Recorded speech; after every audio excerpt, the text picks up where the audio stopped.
यहाँ की क्या महसूस कर रहे हो? क्योंकि तुम भतीजे प्लस नतीजे नतीजी हो, तो क्या अच्छा लगता है। और मेरा गाना सुनना समझ आता है नहीं आता है, फिर भी सुनती हो, इसका मतलब कुछ अच्छा लगता है।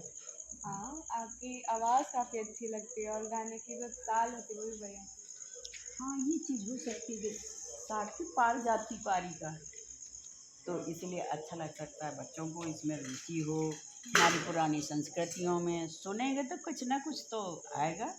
और और नए के साथ इसको शामिल करके देखिए, बिल्कुल ओल्ड इज गोल्ड। जैसे आप जो गीत सुनाती हैं, तो थोड़ा बहुत जब समझ में आता है तो कहानियाँ ही हैं, जी जी तो जी, कहानी की तरह कहानियाँ। सुनती हूँ मैं। हाँ, कहानी की तरह सुनती हूँ, इसलिए मज़ा आता है सुनने में, और मुझे उससे ज़्यादा सुनाने में मज़ा आता है। बच्चे सुनते हैं, इसका मतलब मुझे भी बताते। और फिर अब मैं तो मायके आई हुई हूँ, तो इसलिए तो मुझे कुछ मेरे आनंद का तो कहना ही क्या है। सब अपनी बचपन की यादें ताज़ा हो रही हैं। मैं छोटी थी, मेरी जो नानी थी, मेरी दादी थी, मेरी चाचियाँ थी, भाभियाँ थी। बाबूजी सुनाओ रे, अरे गाओ ना, सिखाओ तो कुछ सिखियाओ। वो चीज़ बिल्कुल मुझे जीवंत याद आती है मायके आके, कि जी मैंने ओ हो तो गाया था, सुना ना। अरे चूड़ियाँ बंगलोरी बंगलोरी मेरे हाथ में, ये गाएगी क्या? वही गा राजा जनक का, वह गा। फिर आगे सुनाती हूँ, जहाँ छोड़ा था उसको सुनिए आप। लंबा है थोड़ा, पर सुनिए। पूरे उनके सिया जी के विवाह का है कि राजा जनक ने अपनी पुत्री को ऐसे ही किया जो हम लोग करते हैं, ऐसे ऐसा मान के। कैसे किया कि जब विदाई होती है बेटी की, कन्यादान के बाद जब विदाई करने जाते हैं, तो हमारे उसमें दहेज में तब क्या दिया जाता था, वो चीज़ है। क्या दिया है कि जात विदाई हथिया दीन है, जात विदाई हथिया दीन है। हाथी भी कैसा था, कैसे दिया जाता था?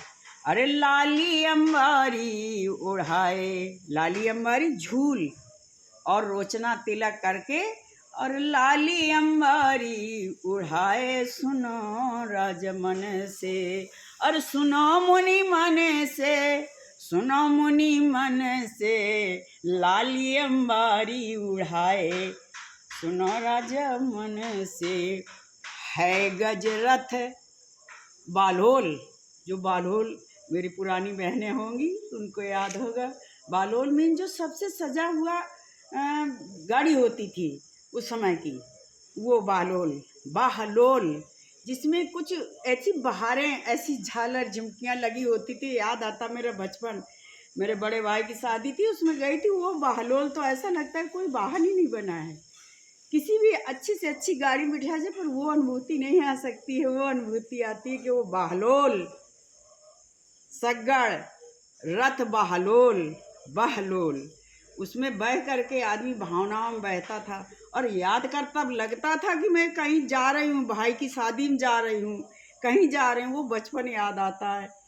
तो जब राजा जनक विदाई के लिए जाते हैं, तो वो बहलोल, रथ, घोड़े, हाथी, और सोने की मोहरें असरफी दीन ही, सोने की मोहरें असरफी दीन ही, अरे है रथ गज बहलोल भिजाए। विदाई में बेटी को यही दिया जाता था उस जमाने में भी, क्योंकि मेरे बचपन में जो विदाई में दिया जाता था वो याद है कि कैसे दिया जाता। तो उन्होंने घोड़े, हाथी, मोहरें दीन ही, और सरफी लुटाए, सुना राजा मन से। आगे आता है संधि का समधौरा। अब तो भैया ये आपका लिफाफा, ये आपका लिफाफा ना, लिफाफा नहीं था तब। क्या था कि झुक के राजा दशरथ के पैर जनक ने छुए। गुरु भाई थे, पर समधी बन के आए थे, इसलिए समधी का वो सम्मान होता था। उस सम्मान से वो भी तृप्त और वो भी तृप्त। तब का है ये कि समधी, समधी राजा को मोहरें दीन ही, झोरी ने असर फी लुटाए, सुनो मुनि मन से। अरे हैं ललने दोनों किनके, सुनो मुनि मन से। सीता की विदाई और अयोध्या का आगे का वर्णन है, कभी सुनना चाहें तो आगे मेरे यूट्यूब पे चैनल आता है, उस पर सुनिए। पर मेरी हम उम्र बहनों, खास बहू बेटियों, मुझे बताइए ज़रूर कि कुछ क्या सुन रहे हैं आप, क्या लग रहा है आपको। और मेरा तो बचपन, और 60 के बाद बहनों को तो बहुत ही सुनना चाहिए, जानना भी चाहिए कि 60 के बाद हम लोग कैसे एंजॉय करके।